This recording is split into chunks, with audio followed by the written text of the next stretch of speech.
Welcome to hit TV. నేను మీ నిర్మల.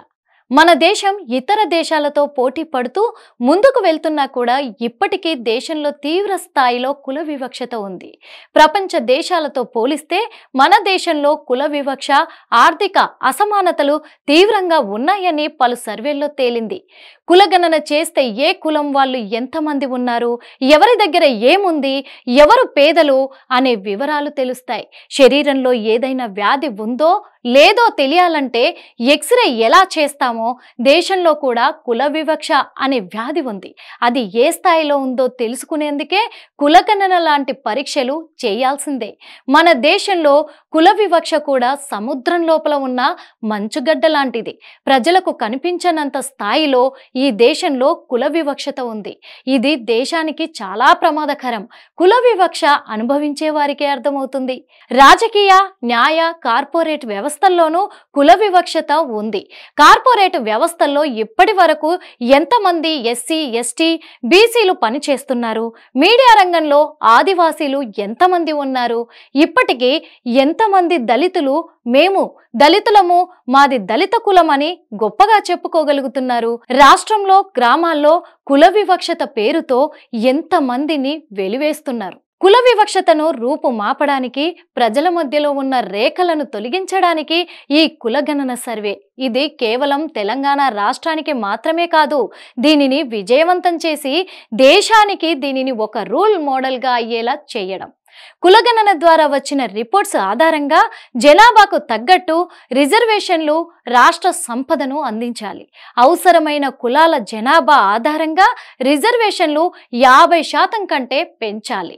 కులగణనతో దేశంలో ఎంతమంది దళితులు, ఆదివాసీలు, ఓబీసీలు ఉన్నారనే లెక్క ఖచ్చితత్వం తేలుతుంది. తద్వారా ఆయా వర్గాలకు ఏ మేరకు నిధులను పంపిణీ చేయాలో తేలుస్తుంది. విధానపరమైన నిర్ణయాలు తీసుకోవచ్చు. అభివృద్ధికి ఒక మార్గం ఏర్పడుతుంది. రానున్న భవిష్యత్తుకి మార్గనిర్దేశం జరుగుతుంది. ఇటీవల నిర్వహించిన గ్రూప్ 1 పరీక్షల్లో 31,383 మంది మెయిన్స్కు ఎంపికవగా వారిలో ఓసీలు 3,076 మంది, ఈడబ్ల్యూఎస్ 2,774, ఓబీసీ 17,921, ఎస్సీ 4,828, ఎస్టీ 2,783 మంది ఉన్నారు. కులాల జనాభా ఆధారంగా వారికి రిజర్వేషన్లు లభిస్తే అణిచివేతకు గురైన వర్గాలు వృద్ధుల వస్తాయి. కొన్ని కులాలలో జనాభా ఎక్కువ ఉన్నా కూడా వారికి తగిన ప్రాధాన్యత ఇవ్వకుండా తక్కువ మంది ఉన్న కులాలు ఎక్కువ ప్రాధాన్యతను పొందుతున్నాయి. వారికి ఎక్కువ రిజర్వేషన్లు, ఫలితాలు లభిస్తున్నాయి. ఇలా ఇతర కులాల చేతిలో అణిచివేతకు గురవడాన్ని తగ్గించడానికి ఈ కులగణన సర్వే అనేది చాలా అవసరం. దేశంలో వేల సంవత్సరాలుగా అణిచివేతకు గురైన బీసీ వర్గాలు స్వతంత్ర అనంతరం అన్ని రంగాల్లో అభివృద్ధి చెందుతాయని, అగ్రవర్ణాలతో పోటీ పడే సమాన అవకాశాలు లభిస్తాయని, తమ జనాభా లెక్కల ప్రకారం న్యాయబద్ధమైన వాటా లభిస్తుందని పూర్తి స్థాయిలో లభించలేదు.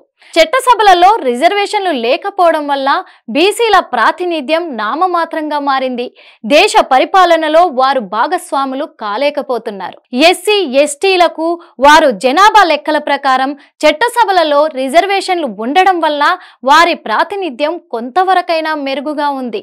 తెలంగాణలో 1952 నుంచి 2023 వరకు 16 సార్లు శాసనసభ ఎన్నికలు జరగగా ప్రతిసారి బీసీలు నామమాత్రపు ఉనికిని చాటుకున్నారు. 5% జనాభా లేని అగ్రకులాలు 50% పైగా సీట్లు పొందారు. తెలంగాణ రాష్ట్రంలో 136 బీసీ కులాలు ఉండగా అందులో సుమారు 120 కులాలు నేటికి తమ నేతలను అసెంబ్లీకి పంపలేకపోయాయి. హిట్ టీవీ యాప్ ని డౌన్లోడ్ చేసుకోండి. ఇందులో short news, live news, entertainment, movies అన్ని అవైలబుల్ గా ఉన్నాయి. Please download Hit TV app. Hit TV app hit TV app ని ఫ్రీగా డౌన్లోడ్ చేసుకోండి.